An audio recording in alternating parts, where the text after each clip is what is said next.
இன்னைக்கு உன் சன்னதியை யாரெல்லாம் கேவலமா அவதூறா பேசுறாங்களோ, உன் தகப்பன தாயை எல்லாம் காயப்படுத்தி பேசுறாங்களோ, இன்னைக்கு நான் இங்க இருக்கிற தீர்க்க தரிசனமா சொல்றேன், கர்த்தர் உன்னதான் பேர் சொல்லி அழைத்து ஆசீர்வதித்து உன் எல்லையை விரிவாக்கி, ஓ இயேசுவின் நாமத்தினால உன் மேல ரிலீஸ் பண்றேன். உன் எல்லையை கர்த்தர் பெரிதாய் மாற்ற வல்லவராயிருக்கிறார்.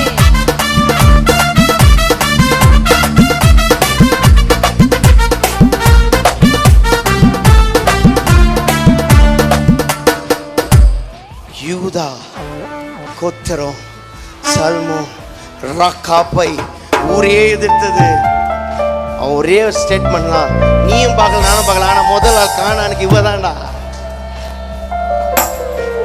எத்தனை பேர் விசுவாசிக்கிறீங்க? கர்த்தர் என் பாவத்தை மன்னித்தார்,